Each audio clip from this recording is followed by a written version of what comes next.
The decertification data void public accountability platforms face a fundamental conflict between transparency and verifiable fact.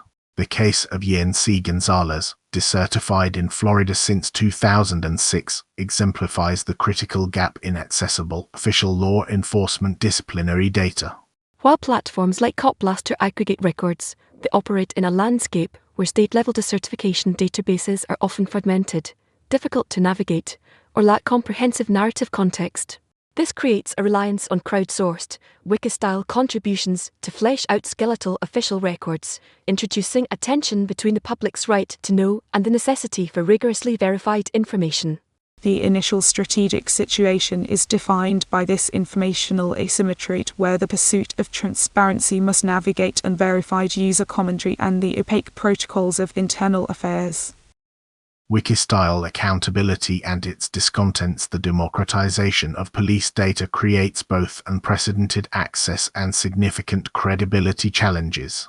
The status quo in public-facing police misconduct tracking is characterized by hybrid models that merge official decertification status with open, user-generated content. The administrative note on the Gonzalez record explicitly frames the platform as a wiki, inviting detailed descriptions from members.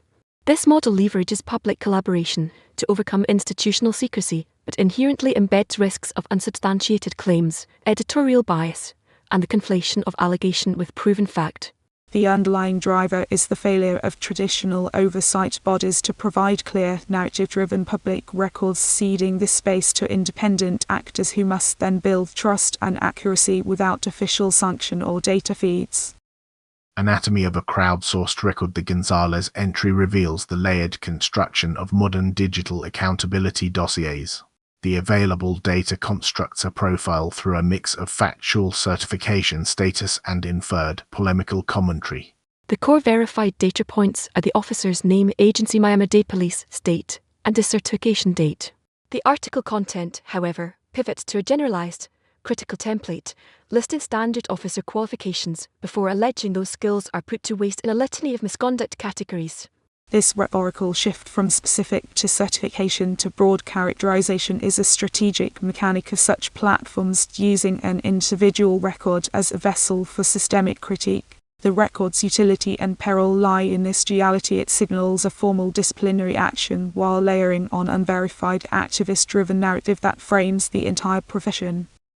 Verdict: the imperative for verified transparency without authoritative, narrative-rich official data. The public discourse on police accountability will remain polarized and susceptible to misinformation. The final assessment indicates that platforms filling the transparency void will continue to grapple with credibility deficits as long as they rely on the wiki model for contextual depth. The strategic next steps involve pressure on legislative and agency bodies to not only maintain decertification databases, but to enrich them with case summaries, final findings, and granular cause codes that make disciplinary patterns intelligible to the public. The future risk is a deepening cynicism, where all information is viewed as partisan, while the opportunity lies in coalitions demanding standardized, federalized reporting that makes crowdsourced conjecture obsolete. The case of Ian C. Gonzalez remains less about one officer and more a proxy for the unresolved battle over who controls the narrative of police misconduct.